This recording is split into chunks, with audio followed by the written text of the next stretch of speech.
Thriller. Breaking news on the fast-developing CIA sex scandal. A new mystery tonight about what really happened and when. The CIA director and retired four-star general resigning in disgrace after an FBI investigation into an extramarital affair. And the general's mistress, his biographer, Paula Broadwell, accused of cyber-stalking several of his friends and colleagues. So describe for us the moment that General Petraeus admitted to you who the stalker was. I saw him break down, and he immediately looked at me in the eyes and said, "It's Paula Broadwell." One of Broadwell's alleged targets, Jill Kelly, a well-connected honorary ambassador for the high-ranking military generals stationed at CENTCOM in Florida, including the top commander in the war in Afghanistan, General John Allen. How is it that you got so enmeshed in the personal lives of some of the most powerful men in this country? I was very close to their wives. They were my best friends. You were portrayed as the vixen, the femme fatale. Right.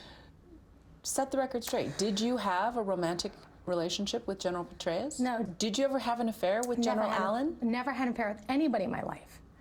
I'm so happily married. In her newly released self-published book, Collateral Damage, Kelly sharing dozens of emails she exchanged with the top military brass and dismissing claims that she ever inappropriately touched the CIA director at an Easter dinner in 2012. It never happened. Sadly, nothing was the same after that, and that's when the stalking started happening. You were, in her mind, the other woman. I don't know why. Kelly says she and her husband Scott began receiving threatening emails in spring of 2012, seeming to pinpoint her location, tracking her meetings with generals, specifically David Petraeus. Where did you think it was coming from? I didn't know who it was. I thought, is it a terrorist group? Is it a rogue agent? Is it an organized crime? Do they want to harm us? And You thought you were in danger. Oh, absolutely. I was scared for my life. That's when she says she went to the FBI for help. You describe a pretty harrowing incident involving FBI officials. They told me, "Miss Kelly, you got to get in the car immediately." Inside the car was basically like an interrogation.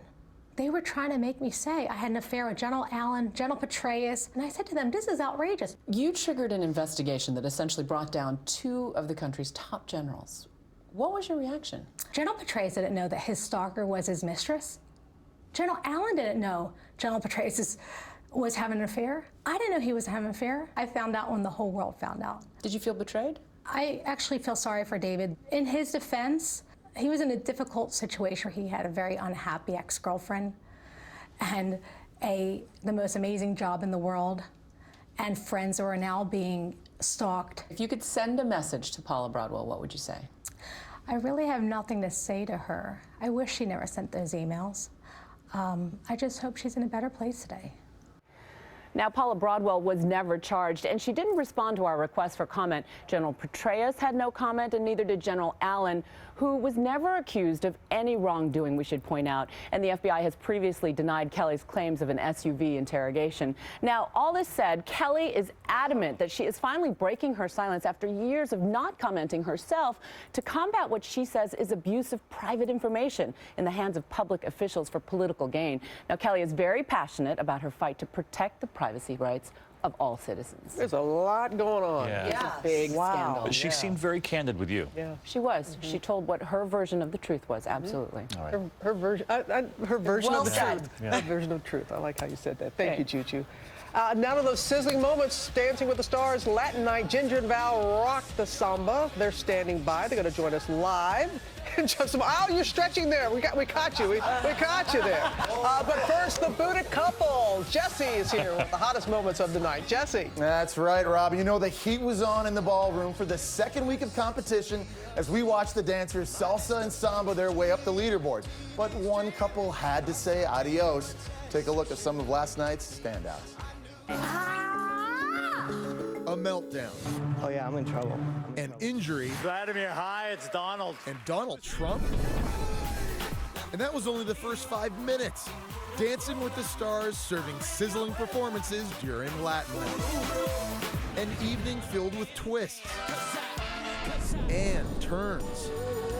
Boys to Men star Wjla Morris bringing his A game with partner Lindsay Arnold. I'm gonna bring the whole alphabet. And it paid off. The king of the ballroom! Speaking of the alphabet, a certain Z finding her swag, capturing the judges' attention and their hearts. You bring on the feel-good factor. No matter what type of dance we do, I want people to enjoy it. Mark Ballas's dramatic injury not throwing his partner, UFC competitor Paige Van Zandt off balance. I just slipped the disc. I'm hurting. A replacement dancer coming to her rescue, learning the routine in just 2 hours. Really happy that Alan was able to step up the plate. But yeah, I'm hopeful that I'll be back. Fuller House's Jodie Sweetin, golden, despite early on self-doubt. The judges coming down hard on Niall DeMarco and his partner Peter Murgatroyd, but that won't keep the early fan favorite from sticking to the beat. Peter's dancing is music to my eyes, so that's what's important to me. But for Geraldo Rivera, even dressing like Donald Trump couldn't help him win viewers' votes, making him the first star to be sent home overnight. It's embarrassing. Onward and upward, though. And the judges, they've been really tough so far this season, guys. This was the first time since season 13 that no 9s were given in the first 2 weeks. It's like they forgot those 9 paddles at home. Gotta start seeing more of those. Something to work toward, though, I think. Yes. Where are our manners? Geraldo. Geraldo. Great job. Wonderful. I thought you didn't recognize me because I didn't have my blonde hair. You saw the, you know what? You look like you were having a great time. I did. It was a lot of fun. I wish I could dance better, mainly for Edita. She's the most superb dancer. She deserved a much better partner, much more skilled partner. She's so patient and really so charismatic and wonderfully supportive. The incredible thing, though, about you, Geraldo, is you smiled through everything. Yep. You could tell you were having a blast. It was a lot of fun. You know, David, at the end, when we were eliminated, my 10-year-old was in the audience with her mom, and my friend Cheech and his wife Natasha, so Erica and Natasha were there. So Sol, the 10-year-old, started sobbing. The one person that could console her was Von Miller, the Super Bowl MVP, this gigantic man, came walking over, and she calmed down immediately. It was a touching thing. So I was although Ginger's obviously the home team, I got a soft spot for Von Miller. Yeah, and it's wonderful to have you back. It's been 11 seasons since we've seen you. Wow. Yes, it's been 11 seasons, more than 5 years, and I'm so glad to be back. What was it like being back? It was wonderful. It was a little bit like riding a bike. Once you learn how to do it, you never forget. And the show has just improved. It has gotten better and bigger. And obviously coming back with Geraldo, I'm sad that we left. I am really sad, but it was such an amazing treat for me to get to know this person. And you know what, I'm sad because I think Geraldo has so much more to offer and to show, and he would be such a great addition for the next week when we do the most memorable week. Oh, yeah. So Maybe Celebrity Jeopardy. I'll be Hey, I want to ask you about your choice, the Donald Trump. The Donald Trump thing? Okay. How did that come to be? Well, we had the idea because, I mean, she makes a smashing Melania, doesn't she? I mean, Yep. Fur coat and you know, I've known Donald forever, and it all became about the wives, didn't it, in the last week or so? It went from body parts to whose wife was hotter. And we just, you know, as we got closer to the show, the idea evolved on, you know, to kind of spoof that, to bring that down to earth, deflate that as a political issue. So the whole red phone and Vladimir on the other line, and Melania wants to dance. We just need to laugh. He wants a good laugh. He's still in character. You're still in character. Well, that's how we feel about you leaving. We're crying with this because you brought you brought a lot of joy, and that's what this is all about. So who do you think, Edita, who do you think are we going to see in the finals? There are a lot of great couples. My pick would be Wjla and Niall. And obviously Ginger.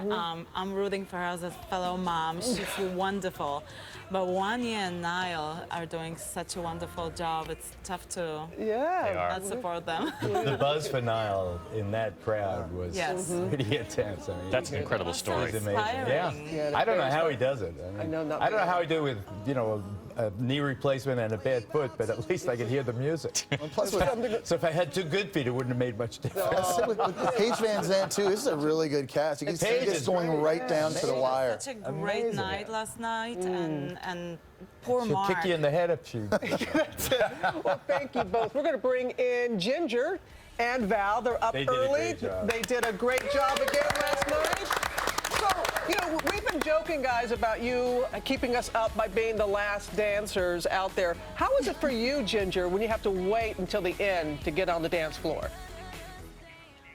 Oh, it's torture because you just want to dance, you just want to perform. But it's so much fun because you get to actually see the show, too. So I think it's a combination.